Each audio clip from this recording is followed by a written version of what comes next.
Hey everybody, it is Friday, July 10th, and wow, I mean, we're talking behind the scenes of America's Next Top Model Cycle 12. I mean, we might as well have called it Allison Got Robbed Cycle because the questions you guys sent in about Allison, I was like Allison, and I love it. So I'm just waiting for Mr. Sutan to join me, who is graciously waking up nice and early in Los Angeles. He loves to always tease me and say he doesn't like to be up for 9 a.m. But he's going to be joining every second. Hey, Eli, how's the new puppy? I see him. Did he crap in your hand today? There's Mr. Sutan. Let's just join him. And Eli's going to be mad at me for that. His little puppy.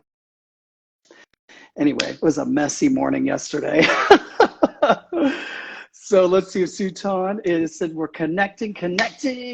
Hello, darling. Good morning. Good morning. Mr. J.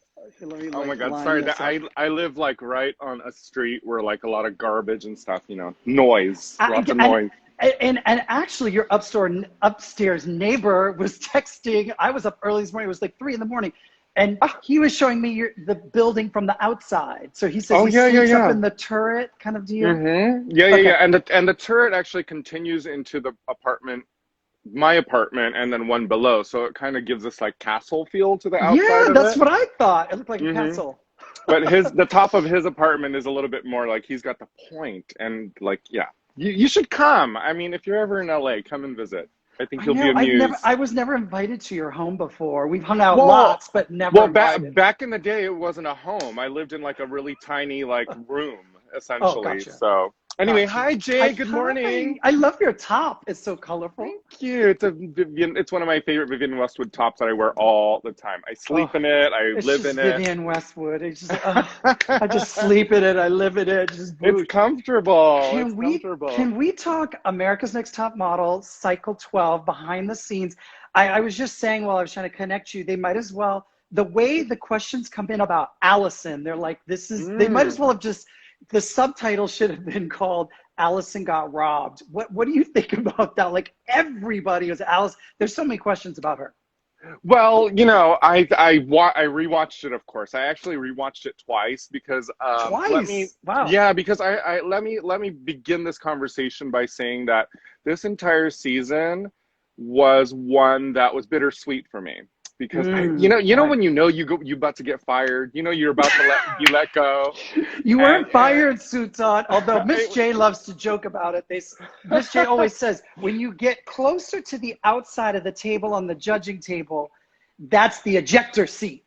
Yeah. And we watched them all eject, and we even watched Miss J get ejected. So he used to talk about that. But anyway, what were you going to say? Yeah. But that's again, it was the last season that I had, and if it were up to me at that point in my life, I would have stayed there forever, you know, because I was having I was having such a fun time. And then like towards the end of my stay there, it started to be like I was like that, you know, that they were starting to treat me a little different, and I was like, okay, I feel something. When you say they, who? Not us, because not you, no. It was producers. It was So you got one of them calls into the office. I did. Oh, baby. Did I ever tell you about the time I got called into the office? We shouldn't do it here. Oh, but we should do it here. It'd be a little messy. Yes, and they weren't the offices. It was always into the dressing room and before a judging. That's what I meant. With a certain someone. And and always in full regalia, you know. Armor. You need armor. Okay, fine. If we're gonna go there, white cashmere turtleneck. Yes. Cashmere. Yes. Initials in the back painted, white lilies, and full lace front. And I had to sit there and I was like, wow, I guess I am a really horrible makeup artist. I guess I'm not doing a very good job. And by the way, at the time, that wasn't a lace front; it was a weave. Remember, it wasn't a lace front. That wasn't cool back then. It was just a weave. Sure. But so yeah, again, that season was a little bittersweet. It was the end for me in that portion of my life, but also the great like kicking open of new windows and doors. So see, and I was so, you know, I felt frustrated. Well, I had become frustrated. Fo, Fo's yeah, here. Fo Hi, said she was Fo. going to join. She did say she was going to join. Hey, Fo. Yeah, and for me, I had been frustrated with a lot of things, and there were so many cooks in the kitchen. And I mean, working with you and Christian and Anda and Masha, you guys were like the dream team. You really helped bring things to life. And the fans say that because the creative was always on point. There was a synergy. And you know, when certain people start to feel a little frustrated, and I'm gonna go right there, right at the beginning of this before we dive into the questions. This final runway, okay, you guys know I always took over all the final runways, right? Like that's what I did. No one wanted anything to do with it. Even Tyra would say, surprise me with final runway. But this final runway in Brazil, I am gonna tell the truth right here. The worst. The worst. First of all, the location was epic. We could have done something Yes, epic, yes, yes, yes. couture, the curve. Even Miss J, because I took Jay to to like just for one of my scouts and camera blockings to show them how that long curved kind of space could work. And it was very high fashion and how we could shoot it high fashion and da da da da da. Then you get reality producers coming in going, no, we got to do this, this, this. And this was the first runway show. Tyra had a note. She never, she always said, surprise me. This runway show, she had a note. She was like, oh, I don't know. It's going to just be too boring. And we've got to up it. We're a reality show. It's got to be big. We got to have a big ending. We're in Brazil. And I was like, yeah, but we're also trying to do fashion. And yes, I am spilling some major tea today because this was one of the big kind of clashes I had with Tyra. So basically what happened is she was fine, have your creative, but then I want the girls to be in an oil slick, which I was like, how are you going to do that? We're running a runway show, which was always done in real time. She goes, we'll stop down. People will never know we stopped down and we'll put up this extra thing and put oil. Like we stopped down for like 35 minutes, which was horrible for the girls because it wasn't a real show at that point. And I wanted nothing to do with this oil slick. So I stayed right upstairs where my monitor was. And I sent the girls down, and what the fans don't know is Tyra got out of her seat. And do you remember this? And she directed the girls. No, Tiana, no more this way. No, go this way. Oh, yeah, the directors didn't know what to do. The camera operators didn't know what to do. Tyra directed the girls to be all in that ick. And I'm sorry, it was a oh my hot God. mess. It was, but like you said, that room itself was quite epic, especially from the outside. What fans don't see is that it was a structural like Marvel thing. Yeah, it was really, really cool. I remember the space, but Tiana's ponytail came off. I just watched that. I watched the ending last night, and I was like, oh my God, yes. I remember that. And we you know, because the direction was so quick, and we were just given the notes like, okay, go find samba costumes. And so all of us, all four of us, Christian, Andama, we all went searching. All of us, Miss J came with us. Yes. We all went searching for these, like, you know, festive costumes, and it wasn't like festive season. So they didn't really have the full, like, it was difficult. And then finding the hair, the ponytails. Yeah. Couldn't find no human hair. Oh yeah, no, it was that synthetic, that real cheap synthetic. Woo! But yeah, this season was we're gonna dive into the questions because it was messy top to bottom. I know all the fans know all the girls, but it was Amina, Natalie, Fo is here, Allison, Talia, Celia, Nija, London, Tiana, Courtney, Isabella, Jessica, and Sandra. Yes, I wrote them down there just so I didn't want to forget. But I actually know, of course I know them all. I just don't want to forget anybody when I'm talking. But I just want to start off this chat by, I love this comment, but from ca.marin24 said, Sutan could have been a contestant on America's Next Top Model. But of course you went on to RuPaul's Drag Race fame, darling, and well, I would have at that time in my life, I was very envious of what the girls were getting to do. Like they had these dream photo shoots and a location like Brazil, which, you know, I said up in the conversations before that, what was it, the meat shoot or some other shoot? I was like, that's the shoot for me. But then I realized that we had done some really epic ones. The bird shoot, come on, the bird shoot and the and then the powder. All about Brazil. The powder was. Forgot. And the powder, that's actually a question. I'll try and scroll to it really quick because there are a lot of questions about that powder shoot. And they wanted to ask, another question for you real quick. Bill_Tibbet said, Sutan, did you ever finish crocheting that blanket you were working on during the cycle? Remember, you were crocheting a blanket? I love it. Paulina had taught me how to knit, and so I had suddenly become obsessed with it. And so I always had it with me, and we would have to wait so long on set that I would just be like, okay, whenever they're ready, fuck it, I'm just gonna keep knitting. I can't even. We'll get to the powder shoot, but someone asked about the pigments, and I'll find the person who did it. I just don't want to miss anyone. But Randy Millen M2 said, was Fo really crying that bad on Makeover Day? Fo, chime in, because girl, you were crying hard. Yeah, she was with her short hair. Oh. She was definitely devastated. You know, most of the footage that you get and the drama that you get. Just said, I won the powder shoot. She wants to remind everybody that she was the photo of the week, and you served it with your short hair, Fo. And I remember it because your eyes were like, it was like that was stunning. I totally remember that. While we're on the conversation of pho, yes, because I guess I'm hungry. Pho, her and I have kept in touch, and she's one of the few girls over the years that we've actually stayed in touch. We used to call each other cousin, and she would call me cousin Suti. So I actually remember you guys started that on the show a little bit too, didn't you? Behind the scenes, there's a little cousin. Yeah. I loved her. She was like my little sis. She was hysterically funny. She was always in on it and like kind of sarcastic. And I love so and recently when I worked with recently, what is it, like 2 years ago? But same girl, love her, fun as always, even more beautiful. I think women just get more like, when they start, you know what I mean? Pho's gorgeous. Pho is gorgeous. You got it, and she's here, so follow her Instagram account. Her pictures are stunning. There's just so many questions. There was one about this is actually a really good question. I didn't want to skip it. So this is from Averse124. In the very first runway challenge, was Talia purposely given more conservative clothes on purpose to hide her scars? Do you remember it was the shoot that it was the runway show they did with carrying bags? Do you remember the very first runway? Right. And all the girls were kind of in like little kind of slinky dresses, and the narrative even in the show was, why was Talia put in this suit? Now that was not deliberate. Producers do not get involved in those challenges, and that was the designer's decision.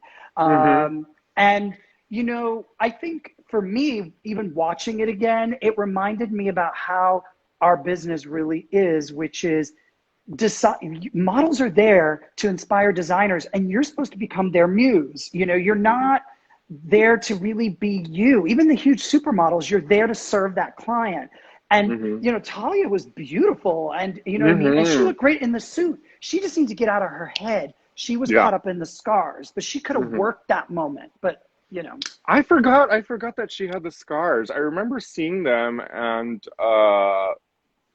I wondered how that would all develop as a story, because we never really ever, I don't remember ever. We talked about it in casting a lot, because in casting, the girls come in, and when they leave the room, they change, their bathing suits underneath, and they come back in their bathing suit. And we talked a lot, and we found out how she got the scars. It was when she was a small child. Her mom left the kitchen. She was in the kitchen. There was basically, a kettle that had just boiled. She pulled the cord. It came down on her. So all coming back. It's all coming back. Yeah. So that's what happened. But So another question, and this is from Ariel Corella 14, asked, Jay and Sutan, Celia once said that before the panel incident between Talia and her, and I can clarify what that meant, Tyra asked them to say whatever they should know about the house, meaning the judges. So that's why she was so brave and said what she said. Please talk about it. Ariella Corella 14 is talking about the moment, I think it was like in like judging like 3 or 4, where Celia comes forward to say, I don't believe so-and-so should be eliminated because Talia doesn't want to be here. She confided, because it was on the shoot after we did it with, remember we did the shoot on the, wasn't it a lingerie or a bathing suit shoot, or I can't remember which shoot it was, but nonetheless, she was talking to Celia behind the scenes, and I don't know about you, but I do know for a fact Tyra has said on panel several times, and I didn't hear this one specifically, but Celia has done interviews saying Tyra did say to them in judging before, if there's anything we should know as the judges of what's going on in the house, you have to tell us. Yeah. Because we don't know. I mean, Tyra gets main things kind of whispered in her ear, but the other judges don't know. So I think Celia, who was lovely, by the way, was trying to do her thing and be competitive. Like, shit, it's a fucking competition, you know, at the same time. And she was even talking about herself. She was just saying, I don't think she should go. I think. Yeah. Yeah. Yeah. What do you think about that? See, that's not exactly my department. I wasn't on that side. I was that guy that was at the fucking craft service getting the sun chips and just sitting there. But so, say but I you had remember heard that moment. What would you do? If you were in Celia's shoes, would you have stepped forward to those judges and said, yeah. Really? Yeah, oh, wow. Why not? I would totally, you know, I mean, I've had my own experience of like that, where you're in a panel and you're supposed to like divulge all this information and spill the tea about some of the other contestants. And I've been in that They do it moment. on Drag Race all the time. The time. I mean, they go hard. Yeah, they call on other them girls out. And yeah, they call them out. So, I mean, I really didn't think that was one of the most devastating parts of the show. You know, I think it seems like a bigger drama to people who are watching it than how it actually. You're getting lots of love and kisses down there. Like, I love you, Raja. I love you, Raja. Oh, yes. So Savannah Peach 22 said, love you, Jay. Did you ever choose photo shoots that played into the girls' fear for the TV drama, i.e. spiders, bees, or heights? That answer is no, because really? Yeah, I never chose it to think we'll get someone scared, because heights is kind of like you know, I know people are scared of heights, but you've got a small group of girls. What are the chances that someone's scared of heights? We don't know that beforehand, but when we're doing things like that, like especially in the earlier seasons, like the spider shoot, that actually I got from a famous jewelry ad that Iman did back in the day, you know, lit just for the gods in her hand. She had jewelry all over her hands, and there was a big tarantula on her. That's where I got the idea for that shoot, because models are asked to do provocative things to sell jewelry. Because in a magazine, when you flip, how do you get someone to stop on your ad? Do something provocative, something that makes the viewer go, oh gosh, like what's that? So. Yeah. But really, you didn't try. That's a spider, Jay. It's a tarantula. That is not a little tiny thing. But if you think about it, really, at the end of the day, that stuff, like everything was safe. No one was going to get bit. No one was going to be poisoned. Like everything was safe. So you're now it's just your mind you're messing with. Even when we did the height shoots, the girls were in harnesses. Remember that? Well, I mean, we just always took care of everything. It just adds to the sensations and the drama of a television show. So, you know, I believe you, but like, I love good TV. He's like, I believe you, but. I believe you, but I do love good TV. And that has always been one of the, you know, it was like models, but like Fear Factor.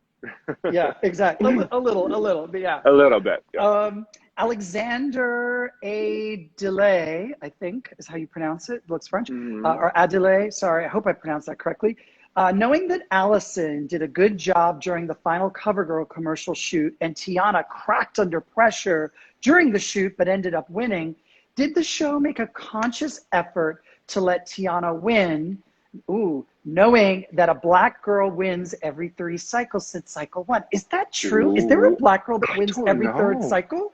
Let's see. I don't know. So let's count those. So we have 1, 2. So Eva was 3, 4, 5, 6 was Danny, 7, 8, 9 was, help me out, fans. Why am I spacing on 9? 9. Oh yeah, Celicia.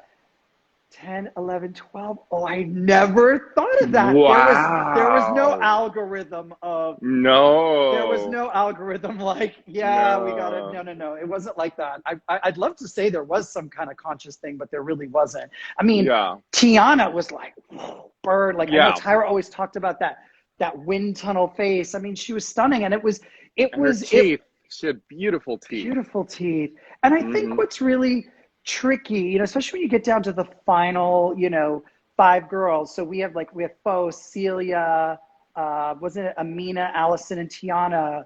And even Natalie, I believe, also went to Brazil, didn't she? Did she go, or was she before? I can't remember when she was eliminated, before or right. But anyway, she was before, because okay. London was the last girl, which I would love to talk about London, because London was there are questions, very specific character, and I often wonder what she's doing. I might need to look her up. Okay. I actually last night I looked up Tiana, because all of these things are like they're memories, and then they become vivid when we talk about it together. But I had to rewatch it, and I just wanted to check in on Tiana. And Tiana is living one of the easiest, most like normal life. It is not in the face of social media or anything. She is just sort of. She's got a kid. She's got the cutest kid doing her thing, just being a gorgeous mom, and she looks stunning still, but she's just not like up in the hype and mix anymore. Okay. But Allison is, and I follow Allison all the time. Oh, we can get to Allison. I mean, the questions on Allison. I'll go to this one gentleman who had literally so many questions, and because I screen grabbed them, it was hard to fit them in a page. So this is from B Steve 215. He says, I love the art director challenge this season. By the way, Sutan's hair looks great during the CoverGirl challenge. Remember when you and Alyssa were on there, and I think you've colored it because you cut it the season before, blah, blah, blah. How is Alyssa? Have you talked to her recently? Alyssa's my BFF. I talk to her all the time. Please tell her I said hi. She's another one. Her and Choquette. Yep, I will. Yes. Yeah. And her daughter's 10. Oh my God. She's like a mini Alyssa. Yes. No. But so anyway, back to his questions. How do you feel about getting thrown under the bus by Natalie, who blamed you? I guess she's talking about me for her Carmen Miranda shoot. So that's one. Mr. J, did you notice that the lady tripping behind you during the photo shoot? And I think she was part of the hair makeup staff. What were your thoughts of Celia speaking up against Talia? Why was Talia intentionally the only one wearing pants? We already talked about that. And was it awkward filming the detective intro sketch before makeovers? What are your thoughts on that? Okay, yeah, so we'll start with the makeover sketch.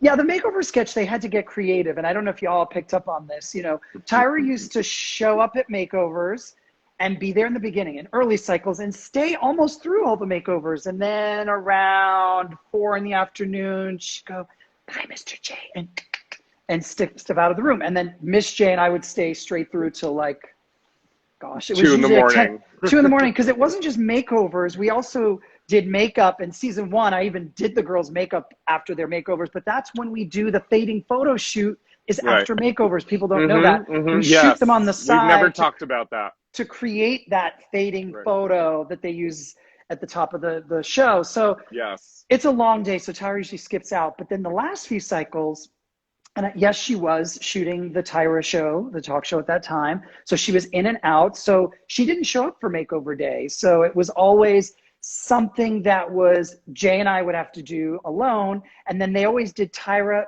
as a box in picture, which she would shoot on a judging day real quick after makeovers, whenever. But so they came up with this, they were always trying to come up with an idea to why we would be picture in picture. So the idea there was the whole Mission Impossible thing. Right. So, do you remember that? It was slightly corny. I think so. Well, all we were talking to a phone. All of them were so corny. I loved it. It was fun. It was campy, and it had kitsch to it. So, but the Natalie who blamed me for her Carmen Miranda shoot. Look, she is a whole other thing, man. Dive in. Well, it's been so long, but and I had seen her maybe once or twice after the show, but man, that girl was a piece. At that moment in her life, there was so much, I remember it being difficult because there was very few windows where she would just break and be cool. Yeah. But she was very resentful and kind of very privileged. She was I don't know. There was a moment actually in it which I had to write down. She came from money, and she'd never worked before. That came up in casting. So one of the things she said to the girls to some of the which disturbed me, because she's like, I'm sorry, I come from a good neighborhood and you're where you're from. It was very that. There's a moment in there that I was like, okay, I forgot about this. And I remember the set moments were always a little difficult because she was like, I'm a Victoria's Secret model and you guys are all kind of like trash.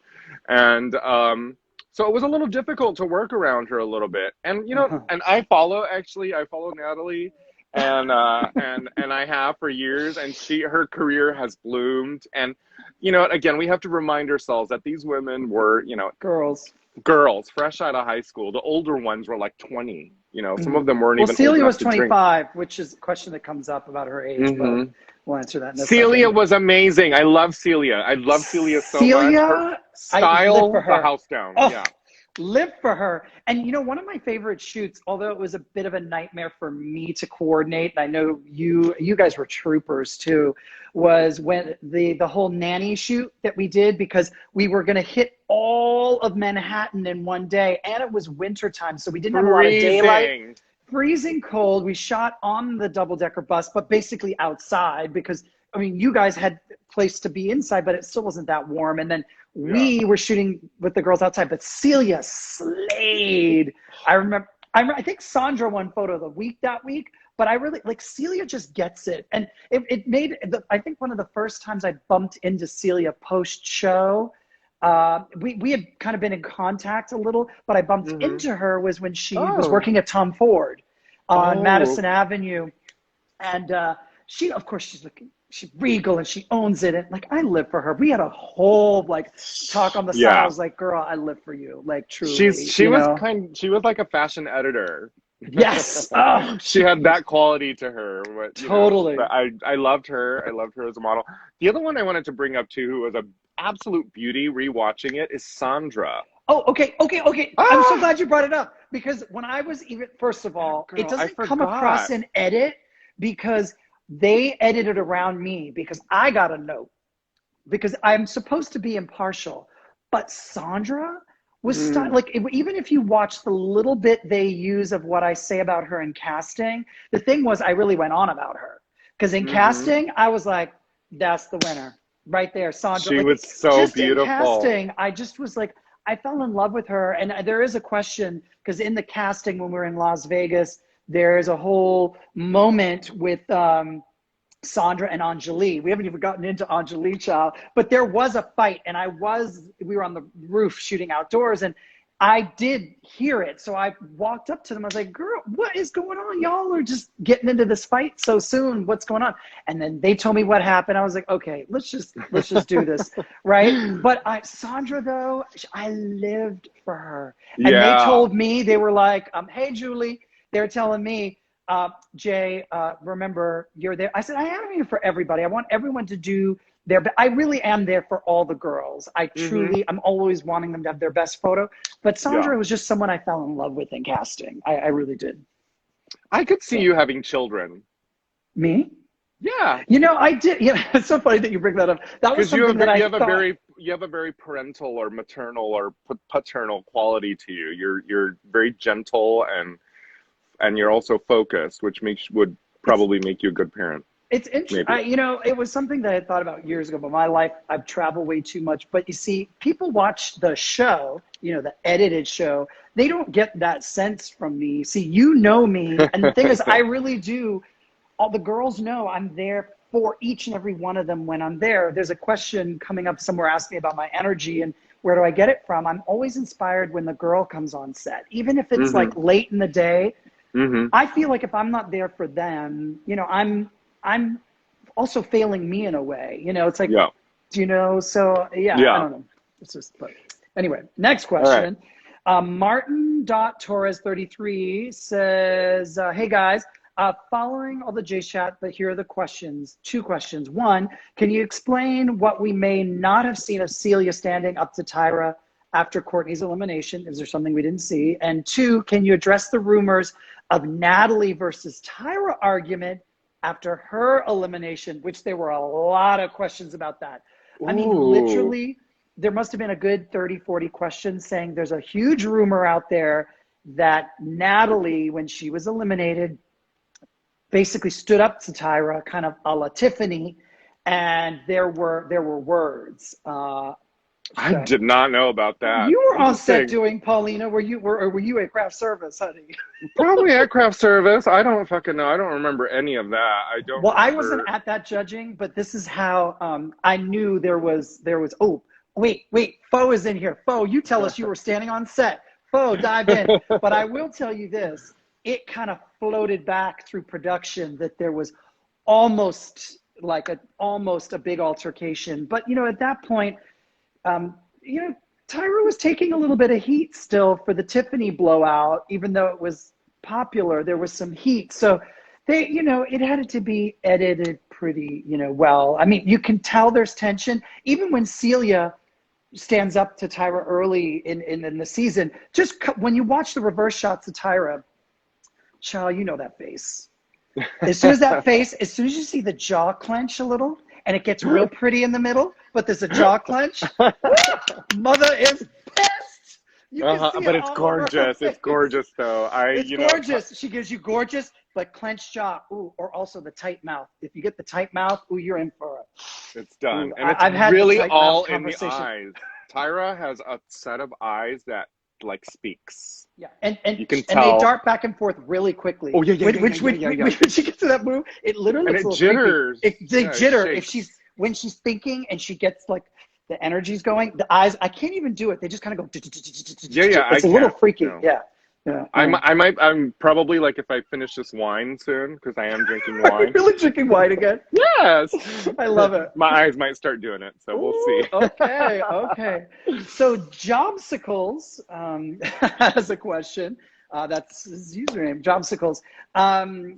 This is a good question. If you were to choose the cast of ANTM All-Stars 2, which we've never had, there's only been one, who would be your cast?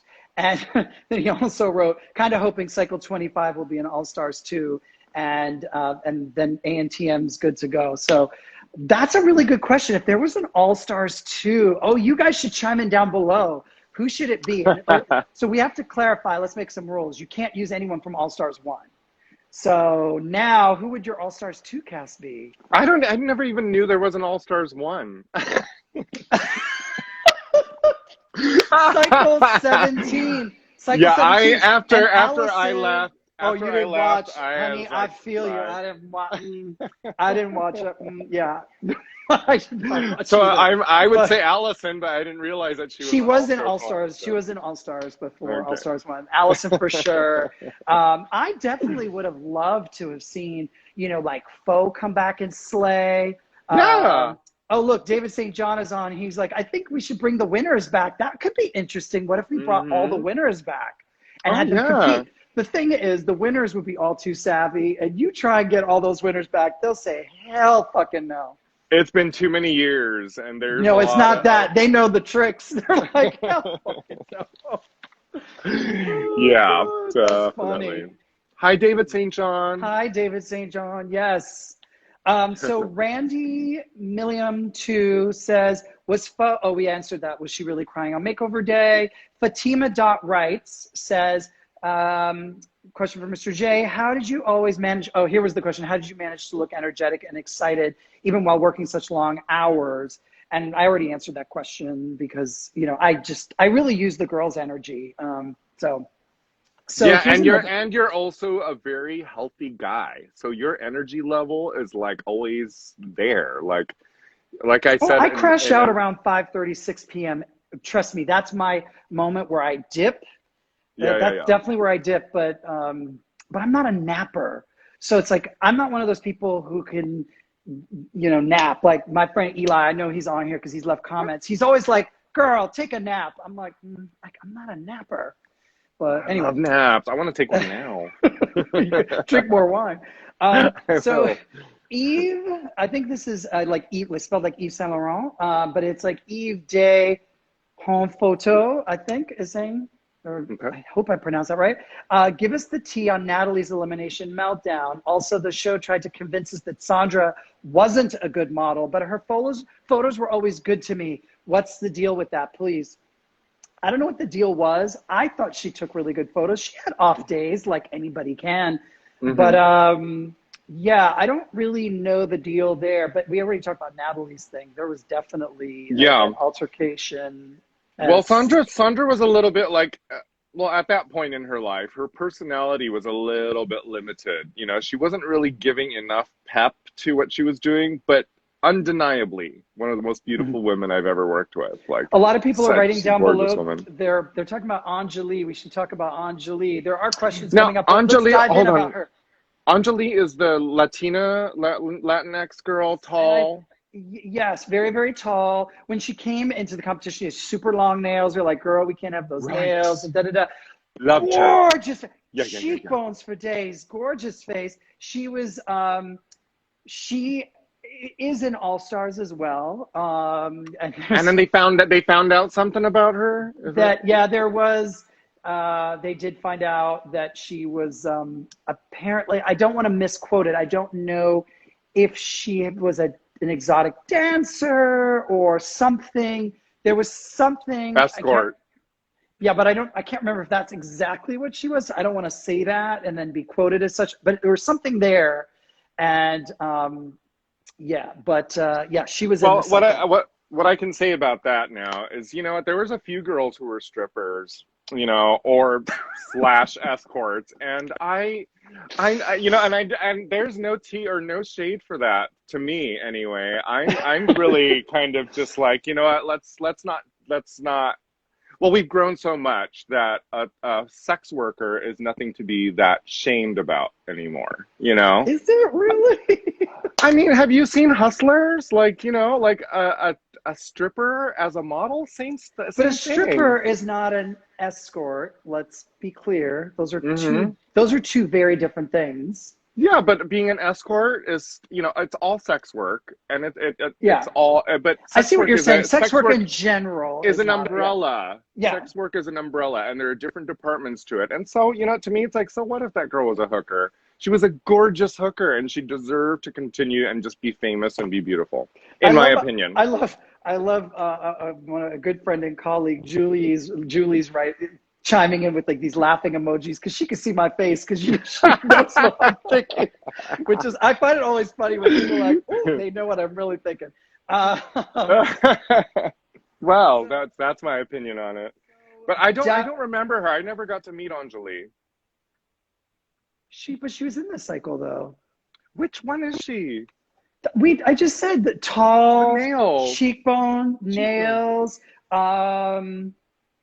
How else would you describe Anjali? I mean, Anjali was Anjali. There's a funny line, but it's not from the cycle. It's from the cycle you didn't see when it's the All-Star cycle, when she was trying to defend herself against something that happened. So in judging, she goes, roll a tape. She looks off to the fourth wall. You're not supposed to look at the producer. Roll a tape. Roll a tape. Like, y'all know, roll a tape. Because she knew what she said. So she was trying to get them to roll the tape, right? That's one of my favorite lines. I still do it to this day. I'm like, roll the tape. Oh, roll the tape. Yep.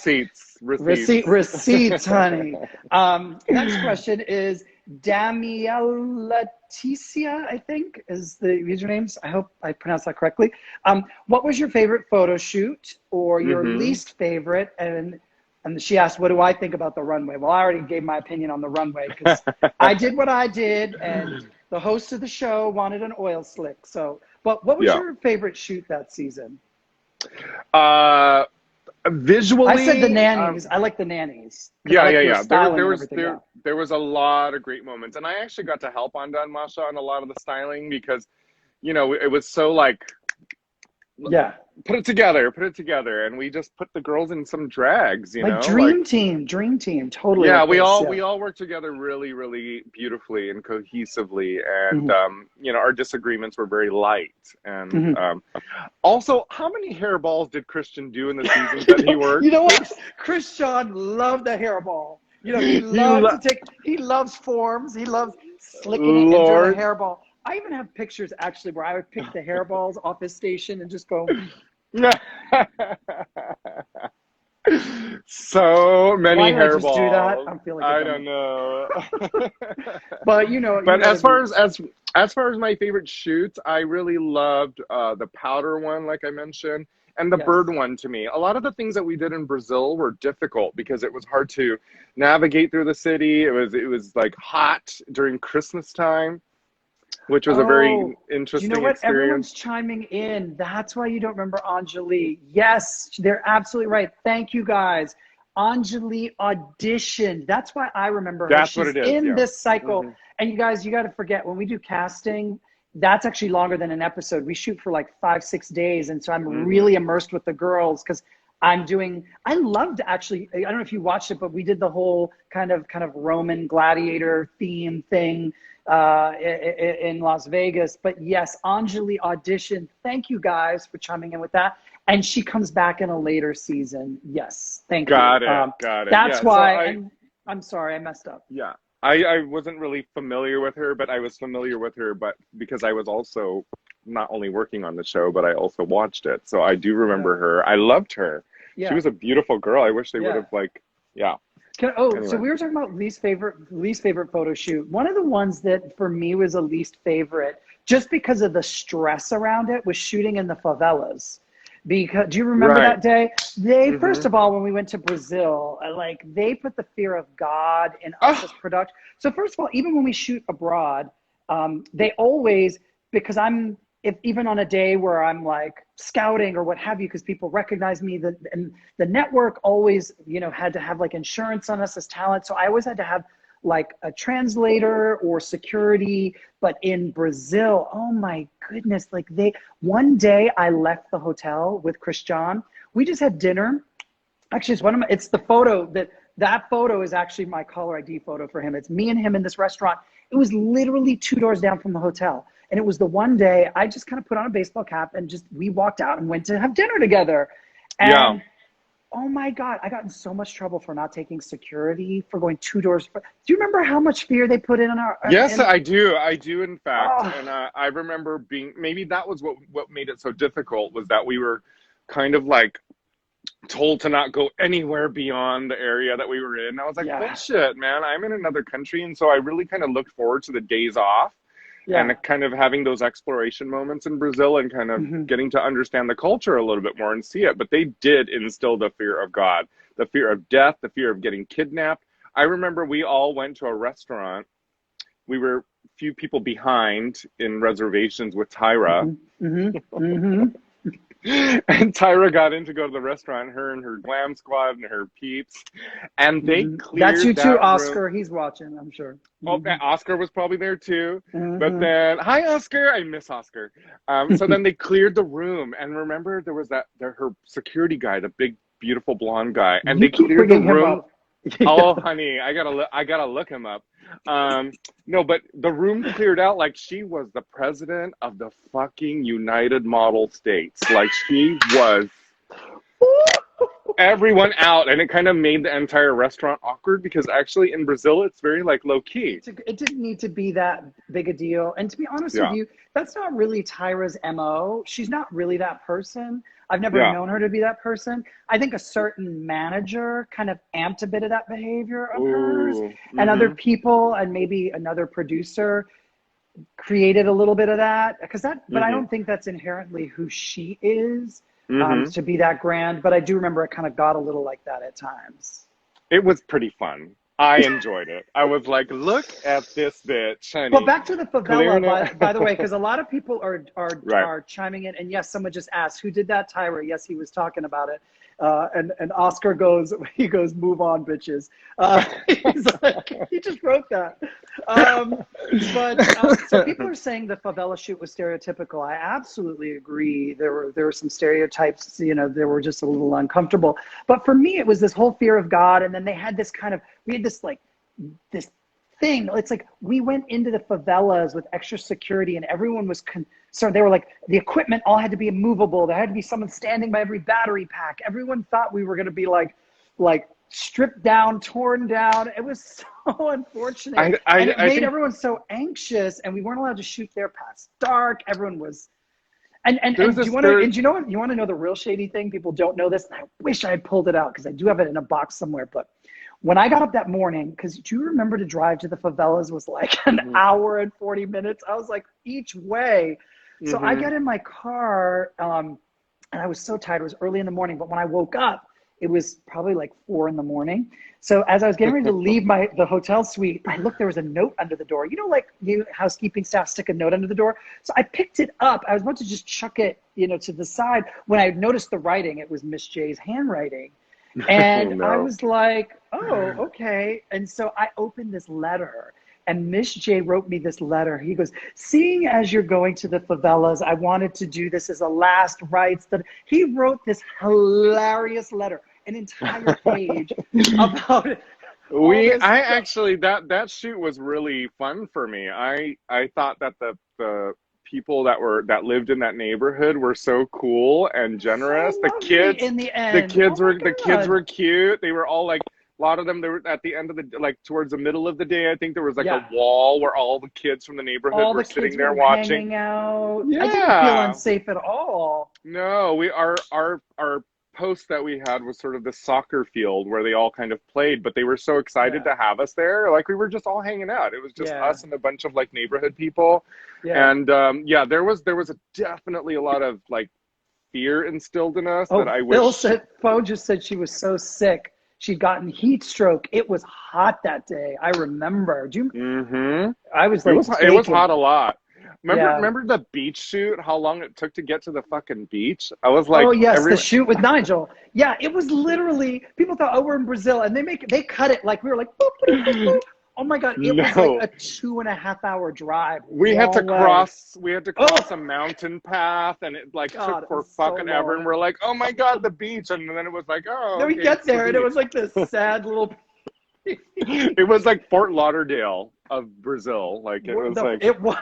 Ooh, don't cap on Florida now. They're already getting enough trouble right now. But well, girls, they better figure it out. A little note for Florida: put on a mask. Put on it's like a seatbelt. Everyone put on a mask. Yeah, it's like a seatbelt. Like, you got to wear it. It's a precaution. But all these people saying I'm not going there. Anyway, whatever. The next question. Anthony underscore Marciano, I think that's how you pronounce it. Anyhow, it says, I'm sorry if I mispronounced your name, but I have a question. For the immigrant photo shoot, how time-consuming or difficult, if at all, was it to shoot with the old camera and having to repeatedly change out the film? That's a great question, Anthony. Do you remember we shot it out Ellis Island? Ellis Island. You guys, we actually did the hair and makeup first because we had a limited, what people didn't know, the reason we did that, hair and makeup was done first and we didn't tell the girls to shoot. We had a very, very hard out and a very limited time to shoot there. And it was a very tricky permit to get. So basically, yes, we wanted to shoot with the 8x10 camera. So here we'll spill the tea. I've shot with an 8x10 camera several times with different photographers, like Avedon shoots with large format, and it's very, very time consuming. So we did shoot every girl about maybe 3 plates.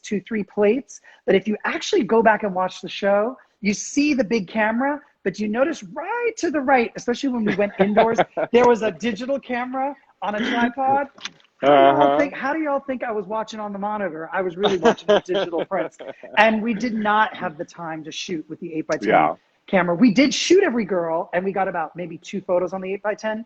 And then what I did was when we selected the photo, then what we went ahead and did was we affected the photos digitally to look old-fashioned and as if they were shot on the 8x10.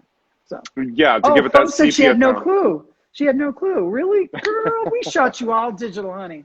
That was actually a really interesting day because my father is an immigrant and he was, if he were alive today, he'd be in his 90s.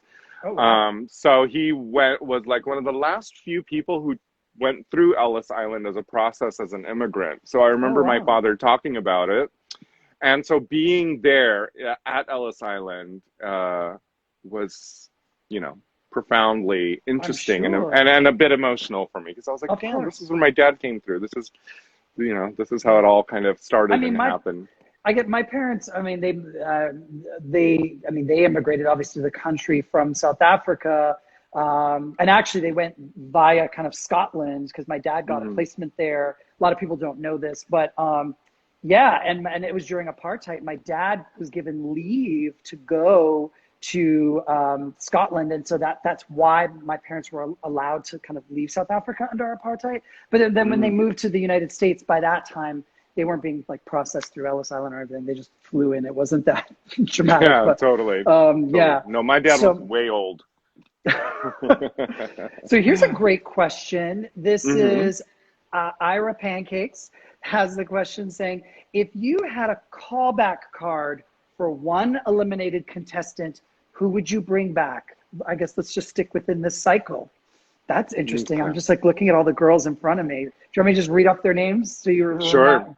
Remind us. So we've got Amina, Natalie, Foe. Amina. I loved Amina. Why have we not talked about Amina? How much? Because we're getting to questions. Amina. She made it to the second last photo shoot. I loved Amina so much. And so did Paulina, actually. Oh, loved her. Paulina has said several times, I remember while we were shooting, she's like, Amina's a model. She's like, Amina's a model. Amina's a model. Now you were doing Paulina's makeup, and there were people writing down below earlier, and I couldn't catch it because you were talking, but a lot of them are saying, spill it on Paulina and Tyra, because this is Paulina's last cycle. Like I said, a lot of us it was our last moments. Everyone was like, Mother was getting a little itchy, you know, Mother gets itchy. She might get a little bored, you know. Yeah. But Paulina talked very publicly about how she was informed on her birthday. I think she went on Kyle Ferguson's show, kind of live one night. Did you guys have you ever seen that interview? I think I did. Craig Ferguson. Yeah. So where she just went off. Yeah. She just wanted to speak her truth, and so she spoke her truth. And we'll let Paulina have it come out in Paulina's words. You know what I mean? But I gotta say that I love her though to death. Absolutely. I know you're really close with her. Yes, I remember there was tension, and a lot of it was, it was very real, and kind of like rightfully so, because it was dramatic. And like I said, cashmere sweater, white lilies, it was very... You remember being called into the room. Oh, I will never forget. And lit too. And lit, yeah, never sitting there was in one bad of these. lighting. There was one of these. See that ring light that's behind me reflecting? Yeah, there was definitely one of those. Yeah, and so there was moments where it was just like, oh, it was so eye-rolly, but so I understand it, and it was very heated at times, and P was very, very upset, because like we would have to wait a certain amount of time at judgings, and so am I spilling tea? I am. You are spilling tea, but that's okay. But it was a different time. It was another time, and yes, and those things did happen, so. Yeah, it's life. Yeah. So L_Wheeler18 said, why? Oh, this is a great question. Why are people that are too skinny or photographed too old basically casted in the first place, or too short and then later eliminated? And I think what they're talking about is saying, well, Foe was on the shorter side or Celia was on the older side, and I agree that's actually an interesting question, because we go through casting looking for potential, and I know, Tyra's mantra then became, we're looking for all beauty. But then where I personally felt there was a bit of a disconnect, and I understand why fans felt frustrated, is that, we're saying this, and then on the other hand, the show is trying to say, oh, well, in the world of modeling, blah, blah, blah. But then, it kind of flip-flops between, and for me, especially now, and I was starting to get frustrated with it in Top Model, it started talking out of two sides of its mouth. As a whole, truly, it's like I wanted to do a show that was about finding the next top model. That was my thing always. That's what I did with Canada's Next Top Model, there as a host and producer. But it's like we're finding the next top model, but we got to be a reality show. Oh, but we got to do this. No, we got to do that. Oh, we got to celebrate all beauty, which we should. Then why didn't we do it? And then the next cycle, because the show is getting flack by now for talking out two sides of the mouth. Then all of a sudden it's like, let's do a short cycle. Yeah, I've been like which really is great, but is the short model going to walk a runway? Yeah, I zoomed through all of these seasons on Amazon and found season 12, and the next one, like after the ending of it, the short cycle, was a short one, and I was like, oh my god, they took it there. I forgot about that. Which is a great idea, because I tell girls all the time, I'm always very honest. People walk up to me on the street, they're like, oh, can I be a model? Like gorgeous girls, and I always say, you know what? I'm gonna be straight up with you. How tall are you? She'll go 5'4". I'm like, you'll never do runway. I'm just going to be honest with you, but you're stunning. And if you want to make money, people forget commercial modeling is everything. Go sell toothpaste, Crest White strips, Tide, Target. Like, because those commercial models can be any height, you can be any size. And I always tell girls who come up to me who are stunning and have personality, I'm like, go for your dream, but look for a commercial agent, because you can book and make way more money than trying to be a fashion model, because you're just not going to be a fashion model at 5'4". That's just not going to happen. They're not going to put 5'4" on the runway. Well, 2020 is different. It's so different. But 5'4", still, do you really believe in our industry right now? I mean, you've got Anna Wintour talking about, oh, we weren't inclusive enough and stuff at Vogue when it comes to being ethnically diverse, which I agree has been an issue and is still an issue in this industry. We'll see how quickly it changes. But 5'4" on a runway, do you really see 5'4" on a runway, honestly, in the near future? I love that we embrace size, but height? I actually hope that we get runway back. You know, with the way the world is with the pandemic and everything, and a lot of I follow a lot of fashion brands. I follow Balmain, I follow Dior, and all of them have had to resort to doing everything digitally. Who's to say that everyone needs to look uniform or of a certain height and weight anymore? You know, everything is changing so rapidly. And Philip Klein did have Jada Pinkett Smith walk his last runway show, and she was in high platform heels, and I love Jada, and she was a former client of mine, and I lived for her. But yeah, I mean, a few years ago, I saw, I wasn't there live, but I saw Lady Gaga in a Marc Jacobs show. Have you ever met Lady Gaga? I met her once, and she is tiny. She is the smallest little person. She's very short, only briefly on a red carpet. So I haven't had any substantial conversations with her. The tiniest little person. And I think, Instagram is changing what modeling looks like. No longer are we relying on these 5'9" skinny supermodels. In fact, modeling itself is nothing like the supermodel time. And we've had this discussion before. It's like modeling looks so different now. When you see these kids on the runway, there's no expression. It is completely monotone, and it's just like, We need more Rajas, because when Raja enters a room and gives you a runway, she gives you all of it. Because I love that you have this, you have a bit of, I don't know if I've ever told you this, you have this sway in your walk that reminds me of Yasmin Gore a little bit. Oh, great compliment. Do you know that? Great compliment. Do you know that? But last night, I posted it on my Insta stories, which was so adorable and wonderful, is one of my favorite models. Their name is Finn Buchanan, who's walked for recently, is a favorite and a darling for people like Maison Margiela and, non-binary, beautiful, blonde, little sprite of a thing, and made the biggest compliment. And they shared some videos of me from, things that they found online. And I was like, oh my God, that's so sweet. Stating that it was their inspiration at 11 years old to walk like me when they were a kid watching just YouTube videos. You're getting a lot of that love there. While you were talking that answer, do you know how many comments went by about Raja is fire, his walk is fire, I saw that drag combo. So much love for you, but that's because you're beyond talented. It's beyond the WAP and the beauty, darling. It's we all knew how talented he is. Thank you. I'm blushing. Good. Forever Venus has a couple questions. One, now we're going to Amina questions. Do you think that Faux and Amina should have been the final two? Why did you guys keep Sandra and not Angelique? And her attitude did not represent ANTM. And then shout out, I really love your creative style for the photo shoots, and I love your honesty and personality and advice. Thank you so much. So that's interesting. Amina and Faux is the final two. Faux, how do you think you would have felt in that final two with Amina? I want to see what you guys chime in. Because, the interesting thing about this group of girls, when it got to the end, it was really anybody's game. And it was about how you were performing in that moment. I mean, Faux is obviously a completely different woman today than she was then, but that would have been interesting because Amina slayed too. And I think the two of them could have been a very fascinating, kind of final two. What do you think? Yes. Well, I mean, yes. There's a few people on that season that I remember could have Everyone been keeps saying wonderful as a final Allison, two. Allison, Allison.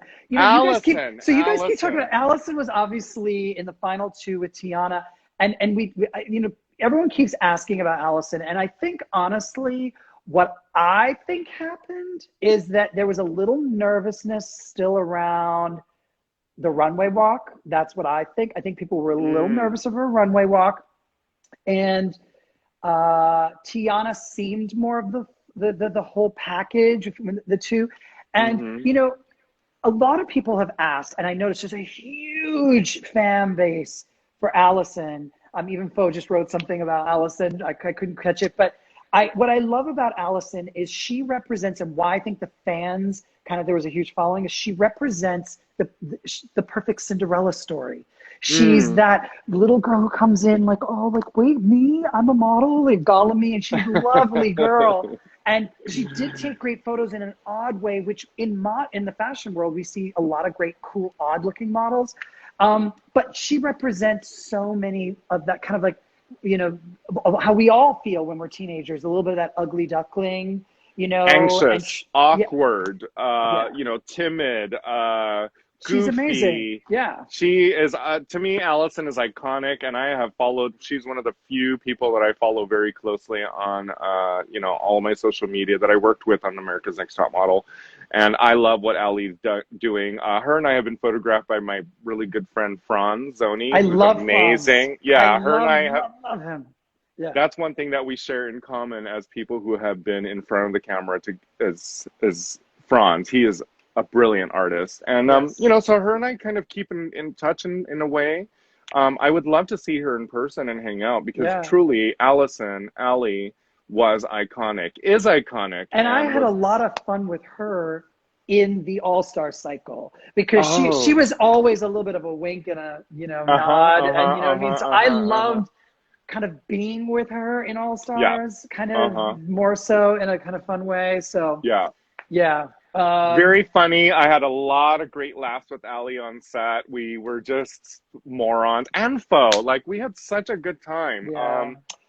Ali was definitely one of the funnest people to work with, and I'm glad that she's doing well. We were talking about makeovers. We don't have to necessarily go back, but in terms of talking about Natalie and her makeover, because she's the only one who didn't get a makeover, and people are like, well, she could have at least gotten a trim or anything.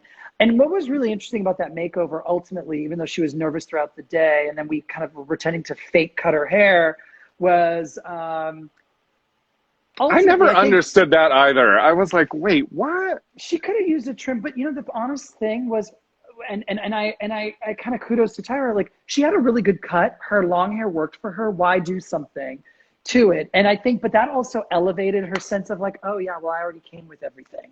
You know what I mean? A little bit of, I don't know, but. Y'all should have cut a crooked bang on that bitch. Like, just make.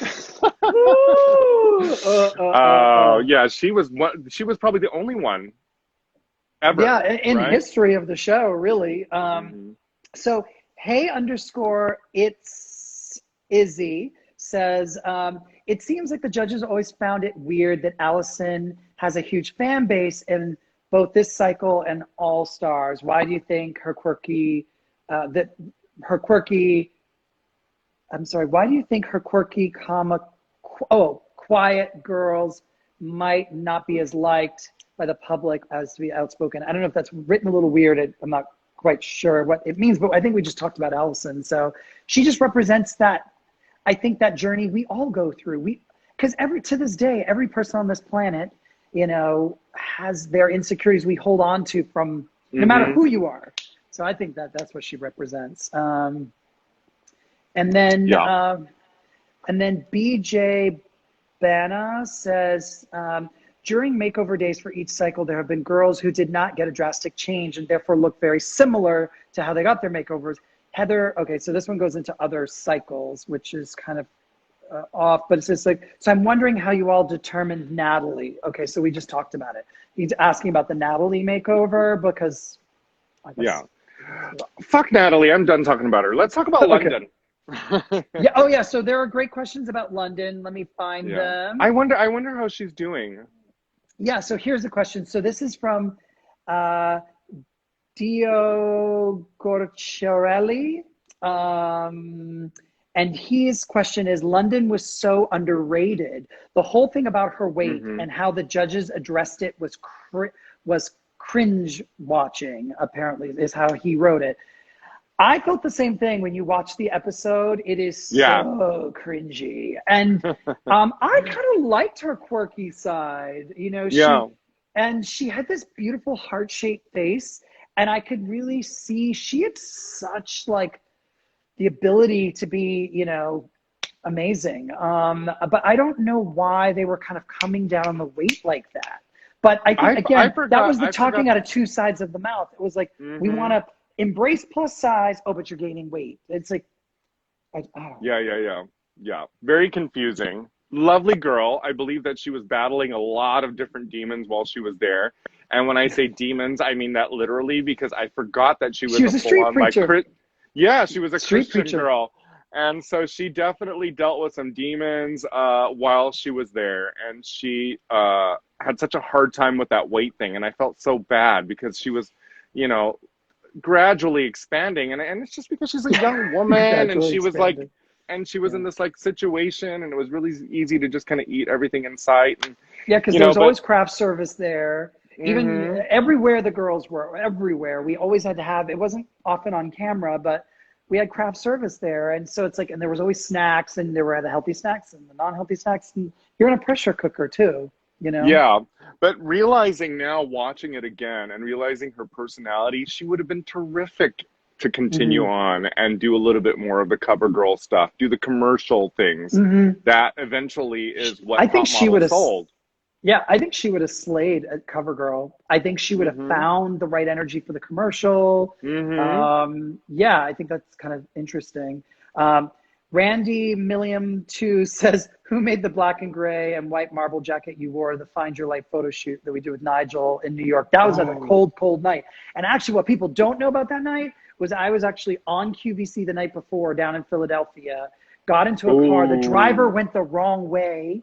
I got off no. air at like almost midnight. The driver went the wrong way driving back to New York. How do you make a mistake going back to New York?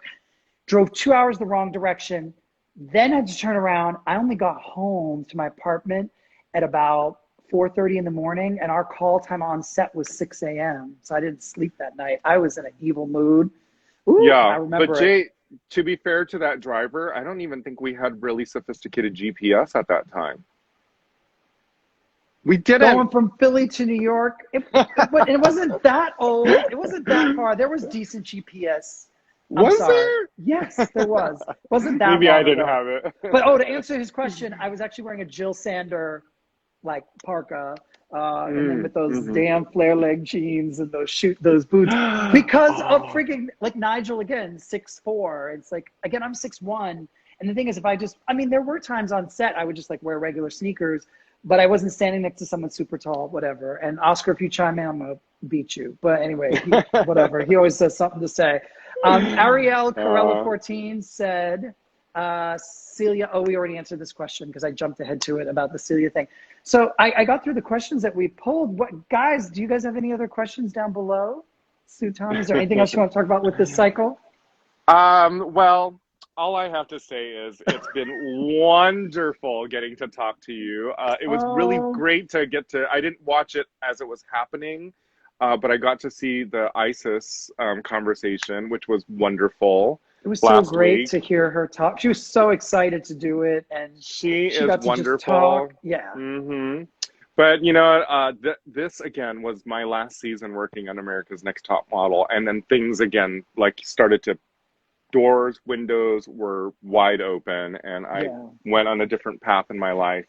And I've got to say that America's Next Top Model absolutely changed my life. My Hmm. friendships with all of you, Hmm. Tyra, everything, Paulina, Brian, everybody like changed my Yeah. entire life. Yeah. And I'm so, It so really did. thankful that that was a big experience in my life and a big part of my journey. So, Yeah, with that said, I absolutely feel the same way. You know, and beyond, you know, working on like a global phenomenon, that's one thing. You know, I always mm-hmm, say like fame mm-hmm, is not a real thing. that's just people recognizing you. But for me, Yep. it was about the relationships and getting to work. Like you guys were like that dream team that stuck for so long. And I don't know, I just loved all the creativity that we got to do together and really have fun. Yeah. Because we did have fun. I'm reading some of the last questions here, and it asks how were you let go? How were you fired? And you know what? There was a change. There was a shift that was happening. I believe the recession had hit America, and everyone was in a bit of a panic. So they were like, "Let's do something completely new," and they just kind of got rid of all of us, I think. Well, what they did was they were trying to restructure budgets, and one of the things was, you know, we were always trying to kind of elevate people's pay structure. So what they wanted to do was hire new talent for a lot less, and that was what was going on. And also to keep it very authentic, because the presence of us, although fun and really kind of added to the show's flavor a little bit, is very unrealistic. Because when you go to a photo shoot as a model, you don't get to have the same beauty crew there every time, you know? So I actually understood it. I was like, okay, fine. They just really want to make this. Yeah, the next season we actually rotated beauty crews. So that was one of the notes. Every photo shoot, we had not just a different photographer, but we had different teams. Yes. And to me that made sense, you know, and my Vincent Aquendo started to take on more of a role there, which he like helped assist me. So it kind of like had this nice movement to it. And again, my life started to go in another direction. You know, I was like, after Top Model, I started to really question what I wanted to do with makeup. And I was teetering on it, you know, like, do I keep doing this? What is next? I don't know where I'm at. I came to a fork in my road. I had to come back to LA because I'd broken up in my relationship. So all of that was like, it was like a new beginning. It really was a new beginning. It really was. And so I returned to LA and my career went a completely different direction. And if I can encourage anyone that's watching and everyone is a little bit frustrated with what's happening in the world and the fact that our careers are kind of at a slight standstill, maybe it's time to move on to something new. Reinvent. What, a couple of questions for you down there that was jumping up about did you have fun waking the girls up in Brazil in the morning? I did. You know, first of all, like I said to you in a few chats earlier, that I loved being on camera. You know, I loved it. I was like, oh, really? You want me and Christian to go wake them up? I was like, absolutely. Or if you were ever sitting in one spot, I would go behind you and be like, here I am too, you know, just kind of poke in. But I loved it because then we got to really, like, we get to kiki. What a lot of people don't realize is I don't sit and talk to myself behind the monitor, but often they cut it where it looks like me, and I'll be like tipping my sunglasses up if we're outside. I'm like, where is she going with this? I'm usually talking to you or Christian or somebody, you know, right there. But they kind of, sometimes it's like cut out of frame. But yeah, I had a lot of fun. And yeah, I love what you just said about people have to not be afraid of things ending because it is a new beginning. You know, I even felt that even when I left the show, I'll get through. I'll stop the Jays chats, I guess, after cycle 18, because that was my last. But there was a new beginning. I got to do so much more. I wouldn't even have, you know, this book that I just wrote that comes out on August 3rd. Like, yes. By the way, your package. You know, I'm packing these packages every night. That's what I'm doing every night. I got this list. Your package is coming soon. I can't wait for you to get this and read it, and then we get to we'll do a sidebar kiki. And is somebody doing all the packaging for you, or are you doing it all on your own? Well, quarantine, the problem is, I mean, I have a great team. The problem is with quarantine, because I have to handwrite all the cards and then sign the books, and then all the materials are here, like literally everything's here. So wait, I'm not even going to tell you what's in it, because everyone gets their own customized box. Don't tell me. And so I'm doing it myself at night. Yes, that's what I'm doing. But yeah. I'm excited. I feel like if I have the book tangibly in my hand, it'll inspire me to pursue my notions of writing. I've always loved writing, and Paulina do it. Paulina and I are, you know, we've been close for so many years, and one of the things that we talked about was me doing a kid's book. And you can do all the illustrations too. Right, correct. Yeah. So I think once because I'm so fucking lazy, I think when I have the book and the package to open up for for everyone to see. I think it'll truly inspire me. I'm going to be inspired anyway by you, but I really need to have that. Well, you know, maybe what we should even do is once you've even read the book, we should do a chat on what you thought of the book. And wait, we'll do it live on Instagram instead of on the phone. And then you're going to tell that. By the way, David St. John just chimed in. He's like, bitch, where's my book? He literally wrote that. Because, David, I will tell you, you didn't get the big fancy pack. You got the flat pack with a book and a lovely note from me. And it is in UPS. You should get it today. So. Oh, I'm so excited. I'm very excited for you. And if we ever, you know, if we do a chat again, I would love to talk about your book. Oh, we'll do a book chat. After it's out, everyone gets in. We'll have to do a chat where you come on. I'm absolutely, it'll be fun. All right. Well, thank you for doing this today. It was fun. I adore you. So this is a pleasure for me to do, and it's, you know, it gives me a thing to wake up to. Oh, he's like, to wake up to. Where's your wine? Where's your wine? Because otherwise, I'd be asleep until about like noon. Yeah. I love it. I love it. Okay. Yeah. Well, you have a good rest of your day, and thank you guys for tuning in. I love that you guys chime in with all your comments and your questions, and thanks for sending the questions ahead of time. And next week we will be back going into the short cycle, and I'm working on a special guest for the short cycle. So stay tuned. For that one. Okay. Yeah, because there's gossip there too. All right. Awesome. I'll talk to you soon. Okay, Sutan. But literally, your box is coming next week. You know that. Okay, fierce. It's literally arriving next week. Thanks everyone for watching too. I love you guys. Bye guys. Thank you. Bye Jay. Love you dearly. See you later. Bye. Love you too.